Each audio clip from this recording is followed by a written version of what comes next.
कोई ना कोई काम बताकर उसे रसोई से बाहर तक निकलने नहीं देती।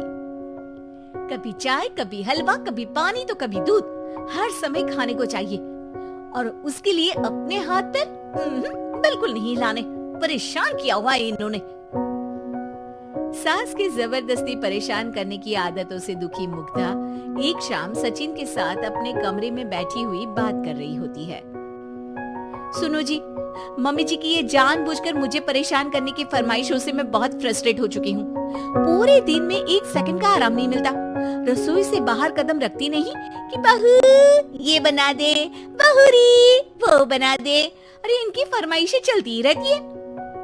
अरे मुग्धा, माँ खाने की शौकीन है पर उम्र हो चली है, खुद खाना नहीं बना सकती इसलिए तुमसे बोलती है। अरे तो शौक भी उम्र देख कर रखने चाहिए ना। समझ में नहीं आता, हर समय फेविकॉल का जोड़ लगाए सोफे से चिपकी बैठी रहती है। इतना सब डाइजेस्ट कैसे हो जाता है उन्हें?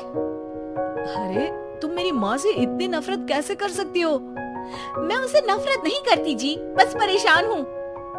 जहाँ मुग्धा अपने पति से ये सब बोल रही होती है, वहीं उसकी सास भी कमरे के बाहर दरवाजे से कान लगाए सारी बातें सुन रही होती है और अगली दोपहर रसोई में मुग्धा के पास जाती है। बहू, आज ना मेरा कुछ मसालेदार खाने का मन है। तो चाय बना दूं? मुझे बहुत पसंद है। अरे ना, ऐसा कर लिट्टी चोखा बना ले। और हाँ, जितना मसाला बातों में मिलाकर पति को सुनाती हो ना, सब्जी में भी वैसे ही डाला करो, खाना स्वादिष्ट बनेगा। सास की बात सुनकर मुग्धा हैरान रह जाती है। मतलब अब पूरा समय मुझ पर हुक्म चलाने के साथ बंद कमरे में हुई पति पत्नी की बीच की बातें भी सुनती है। अरे बात जब मेरी थी तो सुनने में क्या दिक्कत है?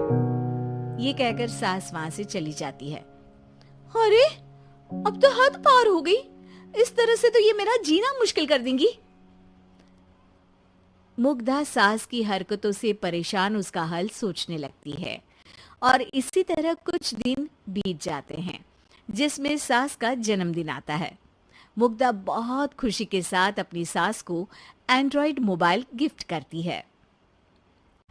मम्मी, आपको सबसे बात करने के लिए बहुत दिक्कत होती है ना, कभी सचिन तो कभी मुझे बोलना पड़ता है, पर इस मोबाइल से आपको कोई दिक्कत नहीं होगी।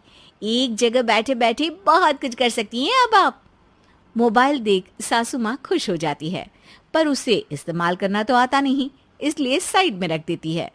जिसे देख मुग्धा घर का सारा काम छोड़ मोबाइल सेट कर सास को इस्तेमाल करना सिखाने लगती है, जिसके बाद अब सास पूरा समय मोबाइल में ही लगी रहती है।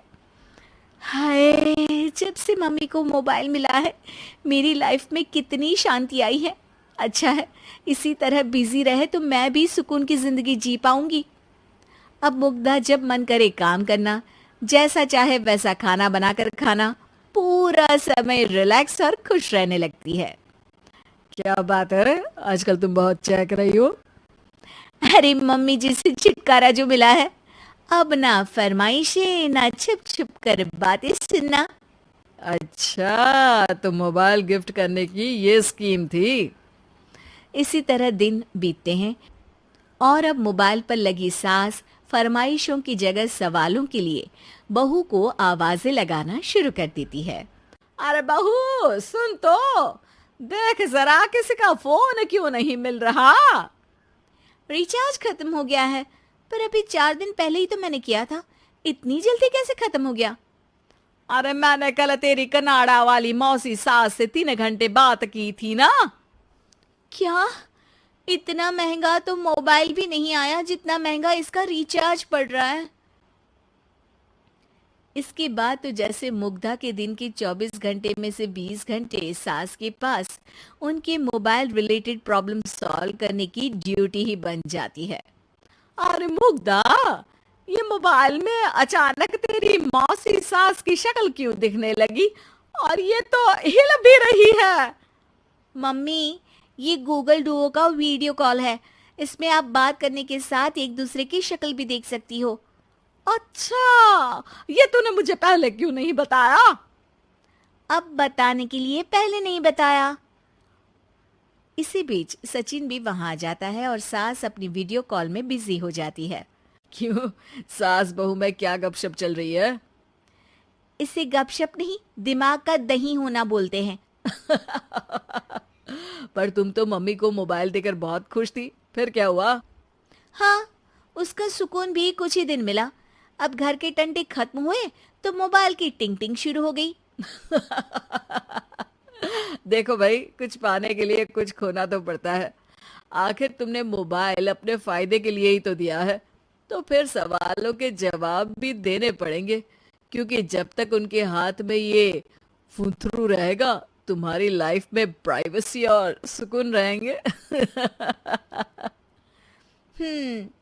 कहने का मतलब है अगर इससे प्यार बढ़े तो दाग अच्छे हैं। अरे मुझे पहले दिन से ही पता है मोबाइल किस मकसद से दिया गया है। भूलो मत, इससे पहले मैं बातें ही सुनती थी। सास की ये बात सुनकर मुग्धा शॉक में